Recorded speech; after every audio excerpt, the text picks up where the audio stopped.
Shalom Bracha and welcome once again to Mitzvah of the Week, brought to you by Parashah Study Plus, a division of Tanakh Study.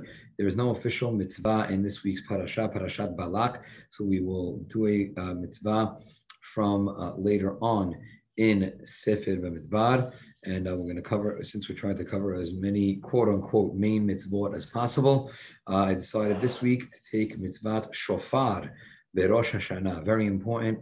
We're already in a early summer cycle because of no leap year. So always, and with the fast of Shiva Asar Tammuz coming up this week, we are definitely thinking on the brain of already Teshuvah, repentance, and of course the Yamim Noraim.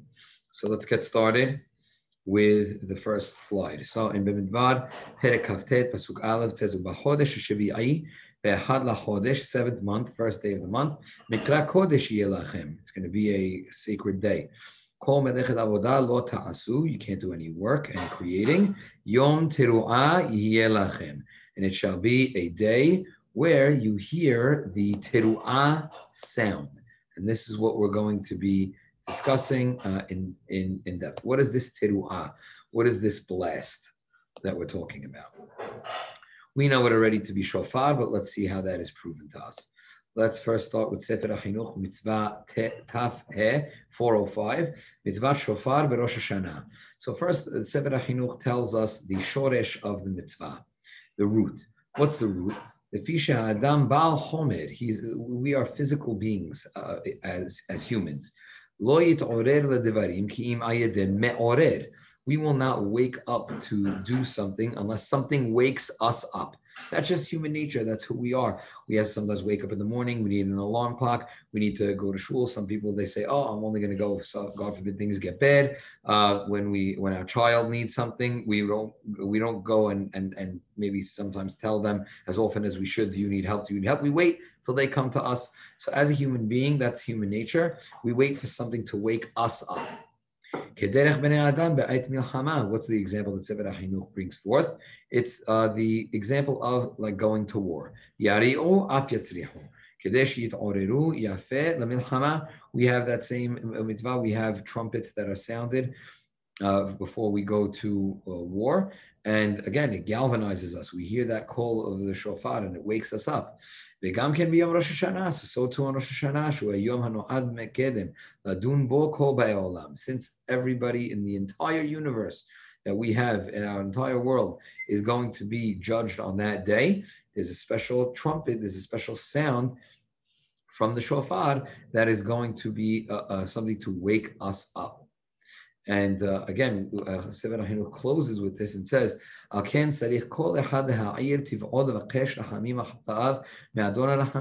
because of this, everyone has to wake up and ask for forgiveness from their Maker, who has an abundance of mercy. He's patient and he gives us mercy and chen. Right from the Yud Gimel Midot, he holds our sins in abeyance and our iniquities. And if we do repent, he will cleanse us as well. If you do it sincerely with all your heart. And the shofar awakens in the heart of the many to do this. And so much more so, the call of the shofar, which is teruah, what is Sefer HaChinuch hinting to here? The teruah, it means a horn blast, but it means a broken horn blast. And we're going to see what that broken blast represents and why the choppiness of the sound is also key. Here's that slide in English for any of you who would like to pause it and to read up a little bit more. Okay, in the next slide, we see that Sefer HaChinuch gives us a second reason for shofar. So first one was, we need a catalyst. We need something to wake us up.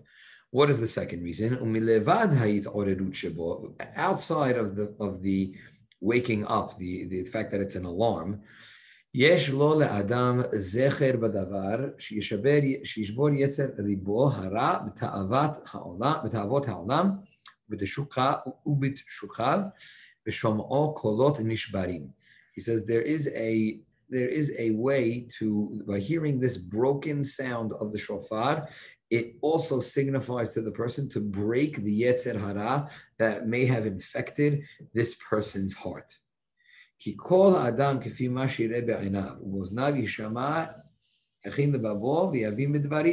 a person hears this very intense cry, he automatically leaves all of the pleasures of this world and his desires behind, and he makes sure that he is now destroying his Yetzer Hara.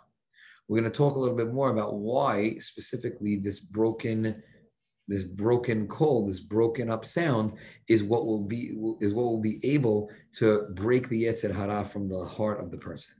But bottom line, Sefer HaChinuch is introducing a second reason outside of just the shofar being an alarm.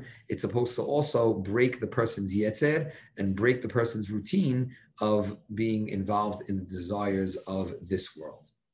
I want to just highlight something else here in Sefer HaChinuch, because throughout this shiur that we're giving, we're going to pepper it with different random halachot about or highlighted halachot about shofar.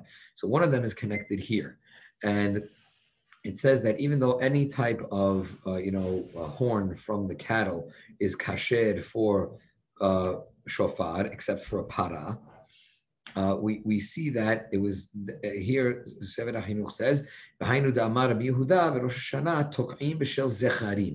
that you would specifically you need to blow a shofar from the males of this cattle, which was specifically in this pasuk talking about the rams.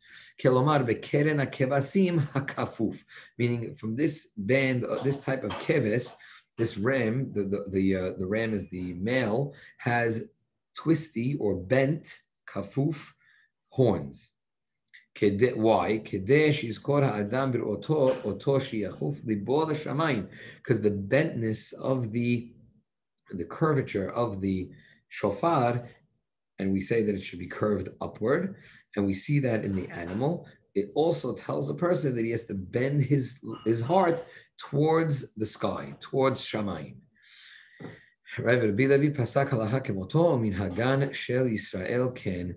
Right, Rabbi Yehuda, right, Halevi was the one who said that was posek this way, and he said that, and this was the custom in Israel. We all have that. We all have the shofarot that are bent and curved upwards toward Shamayim. So when you're looking at the shofar the next time, why is it bent up? It's a good trivia question, because to show that the heart of the person should be bent upwards towards Shamayim, towards Hashem. Okay. How do we know that this is talking about a shofar? I mentioned before that it could be trumpets. We do see in other areas in the Torah that actual silver trumpets were blown, whether it be in the Mikdash or during certain military fights. So how do we know that it's a shofar? The Gemara Masechet Rosh Hashanah asks this question. Daf Lamed Gimel Amud Bet, this slide. Tanu Rabbanan, a rabbi is taught, Minayin shebeshofar. How do I know that this is the sounding on Rosh Hashanah has to be on a shofar? Talmud Omar, v'ha'abarta shofar teruah. When it talks about Yovel, which every 50th year we have to blow the shofar on Yom Kippur, v'ha'abarta shofar teruah. It says that the word shofar together with teruah is specifically on this day. And it was the 10th day of the 7th month. That was Yom Kippur. And we see that it says, when it says the word teruah, which word is connected to this? Shofar. So even though in our pasuk it said just teruah, here is connecting shofar to teruah. So the Gemara doesn't give up and says, En li ela b'yovel. But what are you talking about? This is the holiday or the time of Yovel where it says shofar teruah. Berosh Hashanah minayin. How do I know that this is the same case with Rosh Hashanah? So it says Talmud Omar b'chodesh hashevi'i. It says also in this pasuk, b'chodesh hashevi'i, in the 7th month. She'en Talmud lomar b'chodesh hashevi'i, u'ma Talmud lomar b'chodesh hashevi'i. So why do I have to go and highlight for us the 7th month? She'yu kol teruot shechodesh hashevi'i zeh kazeh. Anytime you blow the shofar in the 7th month, hence why it's highlighted, all of those blowings have to be done in the same way. So since Bar Yovel, which is done in the 7th month on the 10th day, is done with shofar teruah, as we mentioned, so too by Rosh Hashanah, it also has to be with a shofar. So again, very important shakla v'tarya in the Gemara from Masechet Rosh Hashanah to understand why we're specifically using shofar. It says it by Yovel, and we connect the two blowings of the seventh month to be used with the same utensil.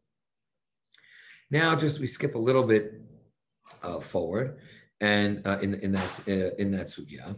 And here, what we're going to be doing is, and I think that this is what's most worthwhile for this mitzvah, is the tones and the actual sounds of the shofar. This is what we were alluding to, that a teruah is a very unique, broken sound.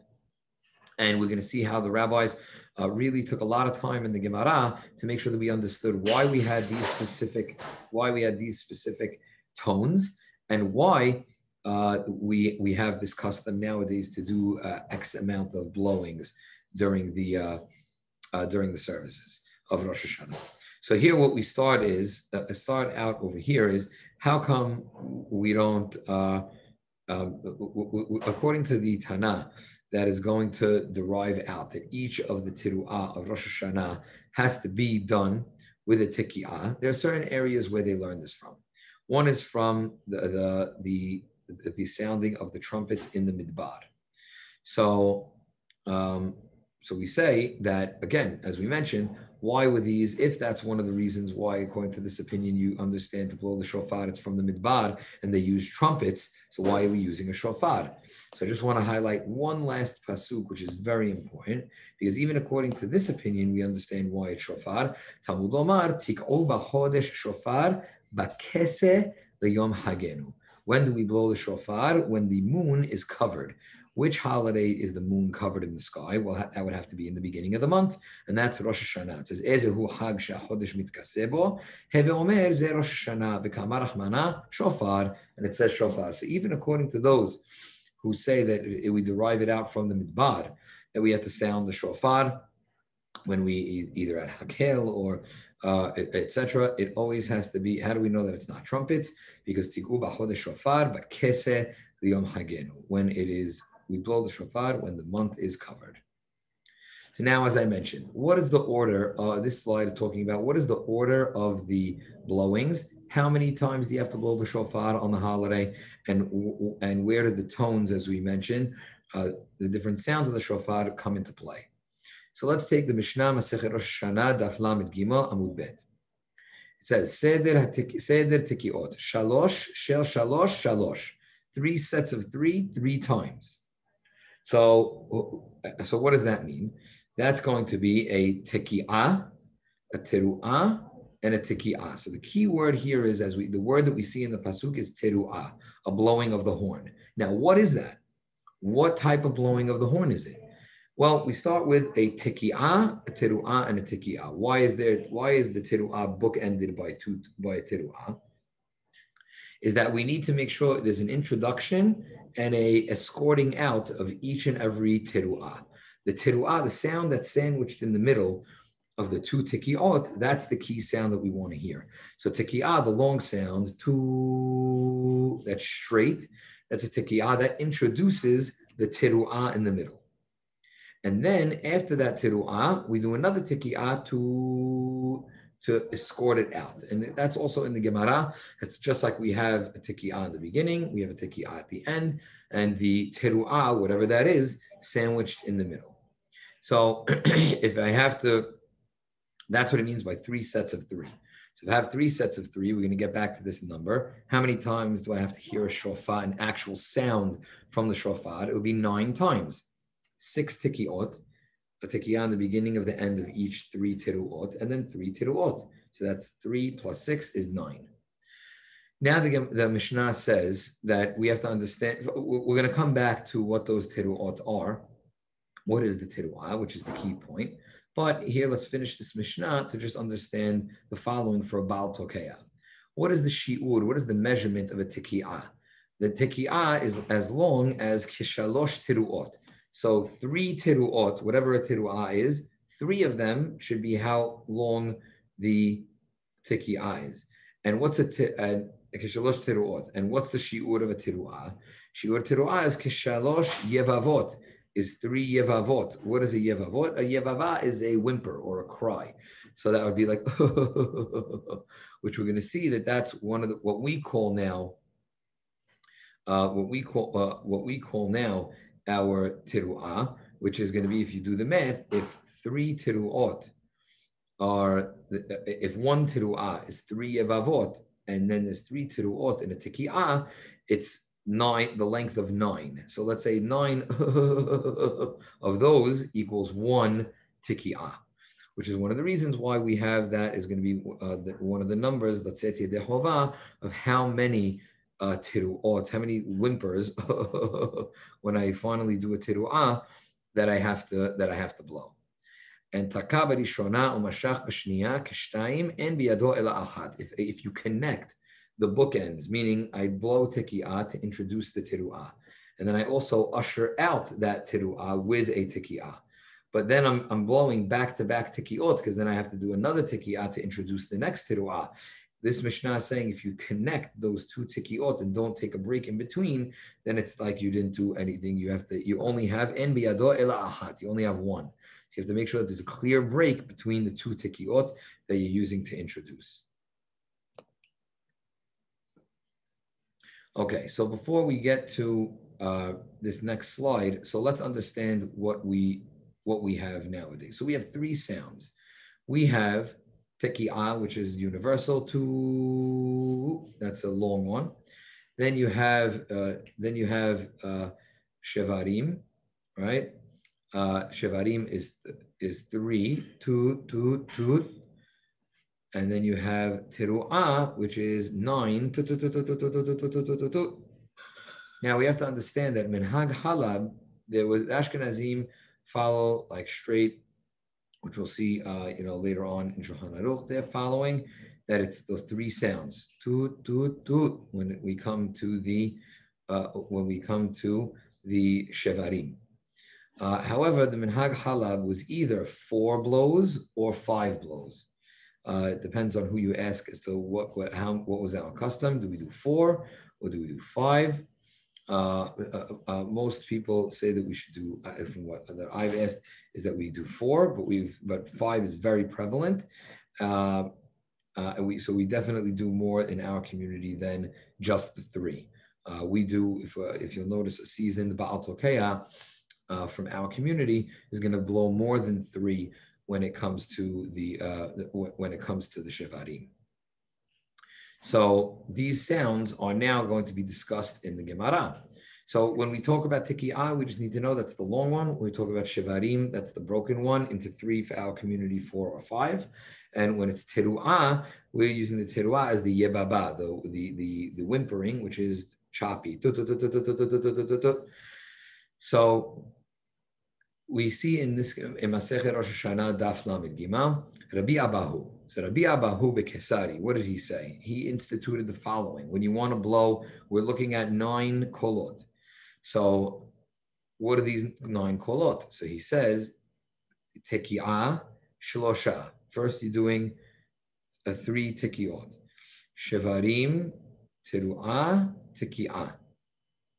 So he says what you're doing is you're going to be doing first the tekiah, and then you're going to do shlosha shevarim, 3 shevarim, and then you're going to do tekiah, which is the shlosha shevarim, then teruah, then tekiah. So shlosha shevarim, as we said, that's mentioned in the Gemara. Then you're going to do the teruah, which are the short ones, and then a tekiah. So if you're seeing here, what does he do? He's really having 4 sounds. He has a tekiah, bookend, beginning and end, that's 1 and 2. Now you would expect to have only 1 sound in between, but instead you have more. You have the shevarim and the teruah. Shlosha shevarim and the teruah. So what is that? The Gemara is asking the question. And it says, Ma nafshach, li'abed tekiah teruah u'tekiah, v'igan noheganach li'abed tekiah shlosha shevarim u'tekiah. So it says either way you slice it, the Gemara says that it seems like Rabbi Abahu's custom that he wanted to institute in Kesari doesn't make sense according to any opinion. What is the problem? Again, we said we're having trouble identifying what the teruah is. What sound is it? Is it 3 breaks? Is it toot toot toot, or is it toot toot toot toot toot toot toot toot? Now, what's the subject of the argument? So we say that what teruah is let's say there's whimpering and then there's moaning, right? So let's say when a person says, right, the sound of the Torah, if you say that the teruah is what we call yalil, right, yeluleh, so then it should only be the whimpering. It should be he's whimpering. What about moaning, right? Ganah, ginuhe ganah. That means so it's supposed to symbolize somebody crying, but it depends what type of crying. Is it a whimper or is it a moan? So that's why when you say, what's the difference? 3 sounds, 9 sounds. Well, one is a whimper, right? And one is moaning. And that's why we have this fight. So if Rabbi Abahu was going to put moaning and whimpering, as that's going to be the teruah, so you didn't satisfy any of the opinions, as the Gemara says, because there's going to be a hefsek in between. You if you do both, so it's almost like you did none. So that's what the Gemara is questioning when Rabbi Abahu introduces this. So again, the Gemara answers because Rabbi Abahu misapkale iganohe ganach ilule yalel. So Rabbi Abahu was uncertain whether does the teruah mean right ginuhe ganach, the moaning, or yilule yalil, the whimpering, and therefore so he put both.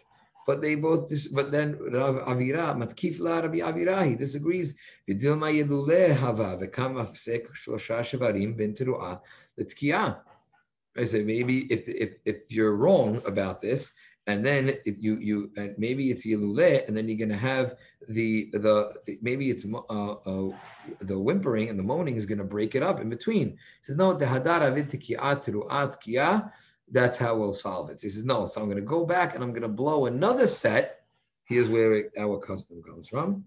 We're going to blow another set. This is where the halacha comes from, where it's going to be just tikiyah, then teruah tikiyah. You're right. I had a doubt, so I'm going to blow another set after I did tikiyah, and then shevarim teruah tikiyah. I do that 3 times. That's called tashrat, right? Tikiyah, shevarim, teruah, tikiyah. You see in your mahzor when you do the first 30 kolot, you have tashrat 3 times. Now Rabbi Abahu says, yes, you're right. Rabbi Avira's question is, if I have a hefsek, then you have to do another set of 9, tikiyah, teruah, tikiyah. Now matkif la Ravina. Maybe the right way is ginuhe. Right? V'dilma ginuhe hava v'kam afsek teruah ben shevarim l'tikiyah. He says, no, you're right. Then I go back and I do another set, a 3rd set. Dehadar avid tikiyah, shevarim tikiyah. And then I'll go back and I'll do tikiyah, shevarim, and tikiyah. So that's called tashat. So we have here, this is the introduction of tashrat, tashat, tarat. This is called, that's the acronym for, it's tikiyah, shevarim, teruah, tikiyah. And we do that 3 times. That's called tashrat. Then you have tashat, teruah, shevarim, tikiyah, shevarim, tikiyah. And you do that 3 times. Then again, you do another set of 3, which is tikiyah, teruah, tikiyah. So you have 3 kolot said 3 times. 3 times 3 is 9, and you have 3 different sets to make sure that you're covering all the different types of sounds. 9 times 3 is 27. However, one of those has 2 sounds in it in the middle of the teruah. It has a shevarim that goes directly into a teruah. That's our custom, how we do it. So therefore, it's really 12, 9, and 9, and those are the first 30 kolot. When you hear that somebody says, "Oh, did you hear the shofar on Rosh Hashanah?" I only went to shul for the first 30. Obviously, everyone's hopefully going to shul for all of them. But when somebody has the shofar blown for them in their home, and you say beracha, we want to make sure that they're fulfilling the bare minimum mitzvah. For us, it's the 30 kolot. Even though we said 9, we see that there's a safek as to which type of 9. Is it 9 that really is 12, because I'm combining both of them together? Or is it tashat or tarat? So we blow all 3 types of sets, tashrat, tashat, and tarat. This is based on the Gemara of Rabbi Abahu, as we've been reading. Now, just because I like to get crazy with the Gemara, because it's just a beautiful sugya that you can see, and some people are, skeptical. And they're saying, so if that's the case, why did Rabbi Abahu even have tashrat? If you have the middle, if what's in question is teru'ah, is it moaning or is it whimpering? So just do moaning and whimpering. Just do tashat and tarat. Why did you combine it and do tashrat, the moaning and the whimpering together? It says, Ela Rabbi Abahu, mayit ken igenu heganach ha'avdeh, ilulei yadil ha'avdeh. If what you do, your set that you're saying, I want to do tashrat, teki'ah, and then shevarim teru'ah, teki'ah, why even have that? You're doing tashat and tarat. So he says, the Gemara already says, Misapka le dilma ganach v'yalil. He actually had a doubt as to whether or not teru'ah was both of them together, and therefore it's necessary. Now the Gemara goes, is now letting him off the hook. So if that's the case, he has a great one. Ihachi the abed nama ipeta. Instead of doing tashrat, do tarshat. Why don't you do a reverse? We should do another set of 12 for 42, and then do teki'ah. Teru'ah shevarim teki'ah. So we say no. Stama de milta ki mitera beinish milta beresha ganach v'hadar yalil. He says no. The way, since we're mimicking when a person would get bad news and cry, usually they start off with the moan and then they go into the whimper, which is our shevarim, and then teru'ah. The person will go and then break down. So it'd be like. That's how the shofar sounds tashrat. It wouldn't happen the opposite way. So again, a lesson in human nature, plus a reasoning, another great trivia question. If you could ask somebody, why don't we do tarshat? It's because of this Gemara. And like we said, the natural human nature. Let's take it to Shulchan Aruch. Shulchan Aruch Orach Chaim, Siman Takas, which we see is 590, Seif Aleph. It says, Kama tekiot hayav adam lishmoa beRosh Hashanah. How many blows do we have to hear on Rosh Hashanah? Tesha, you only have to hear 9 from the Torah. This is what you have to hear. But again, like we said, we make sure that we're saying those 30 as we said. It says the word teru'ah. We quoted some of those pesukim. In the pesukim, it's highlighted 3 times. So you have to hear 3 teru'ot, and each teru'ah is bookended. There is a teki'ah first and the teki'ah afterwards. There's only 9 kolot that you have to hear from the Torah, but we cover ourselves to make sure that we've heard all of it with the 9 with the 30 kolot. Our custom now, as the years progressed, which is again out of the scope of our mitzvah today, we've added, we say a total of 101 kolot total, because we do in the silent Amidah, we do 30 we do the first 30, which is with the Beracha. Then we have 30 in the Amidah Lahash, 30 in the Amidah of Hazara, and then we do 10 before the Kaddish, and then a Teru'ah Gedolah. So 30, 30, 30 is 90, 10 is 100, and 1 is at the end. So again, we did this. We said that there's many different customs. Tekiot me'omed, miyoshev, le'arvev et satan, to mix up the satan of to what we're really doing. There are many different reasons why we blow so many, but again, the bare minimum is 9. But because we have a safek in our 9, we're doing 30. Now this is what I told you about earlier in this class, where we were talking about different halachot that we need to know. Just some highlights, because again, we're going very long about shofar. So this is Shulchan Aruch Orach Chaim Siman Takpa, which is 585. Seifim Aleph and Bet. We see Aleph Sarich Litkoa Me'omed. When the person is blowing the shofar, you must be standing up. Person has to be standing up when they blow the shofar. The Haggaha says, "V'nohagim tkoa ala bimah b'mkom shekorin," and we have the custom to blow from where we read the Sefer Torah. For us, it's not a problem. We read Sefer and have and Hazan from the same makom, but the Ashkenazim have 2 separate ones. One where the Sefer Torah is, one where the Hazan is. So it's from the one with the Sefer Torah. Bet kodem shitka yivarech lishmoa kol shofar v'yivarech shehiyanu. Before a person makes blows the shofar, you have to say 2 berachot lishmoa kol shofar, and on the first day, if it's not Shabbat, then you're going to say shehiyanu. If we can't blow the shofar on the first day because of Shabbat, which we'll see later on, then you're going to say shehiyanu on the second day. And then we see Haggaha says ve'en chiluk beni mevarech la'atzmo or shekvar yatsa umevarech lotzi acharim afilu hachi mevarech atokea shtei berachot nizkarot. If you're blowing for yourself or blowing for others, later on you're going to say those two blessings depending on the day, if it's the first day or not.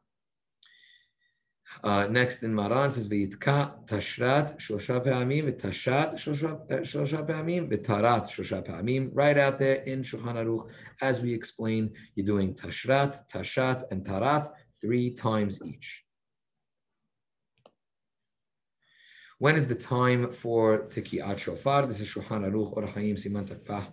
Also, Zman Tikiyat Shofar bayom v'lo balayla. It's only in the day and not at night. This is very important because it becomes a positive time-based command. From when it's sunrise and on, you can blow the shofar. If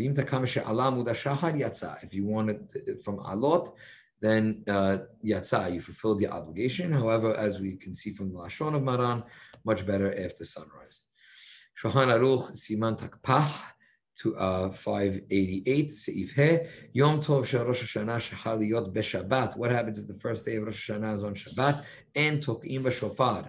You do not blow the shofar on that day, right? We're worried that you're going to come and carry it and come and learn on it. It's even mukseh unless you needed it for the actual body, gufo or mekomo. Finally, Shulchan Aruch and Orach Chaim Siman Takpat. Seifim Aleph and Gimel. Aleph through Gimel. Aleph kol she'eno mechuyav v'davar eno motzi acharim midei chovatan. If anybody is not obligated in blowing shofar, they can't be the Baal Tokea. So in Seif Bet, Cheresh, Shoteh, v'Katan, Peturin. Right there, Cheresh, Shoteh, and Katan. The deaf person, the mute, or the person who is lacking da'at is not allowed to they're exempt from shofar, and therefore they can't blow for anybody else. But if the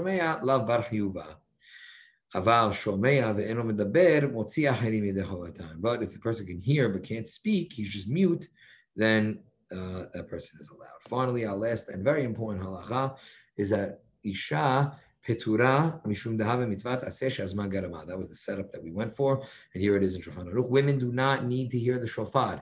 It's great if they hear the shofar. They get, as Chacham Yosef says, obviously sachar mitzvah, but they're not obligated in the mitzvah. We should keep our tradition. If a woman has the time to get the knis and is able, without disrupting and upsetting the home and upsetting the husband's tefillah, and is able to get to shul, matov u'mana'im. There's sometimes even later blowings that are just for people who couldn't make it to shul that women attend. It's also great. Again, anything that arouses them into doing teshuvah and Yom Hadin is beautiful, but they should not think that they have the obligation that a man has. They should understand that there's this wiggle room, and again, because it's mitzat aseh she'azman gerama, nashim are peturot. That's it for us this week. Again, we hope that HaKadosh Baruch Hu will sound the shofar of Geula for us. And if we have to, when we have Rosh Hashanah and now we blow the shofar, we should know what we're doing, why we have the kolot, and it should enhance our blowing of the shofar and a Yom Adin Be'ezat Hashem. Amen.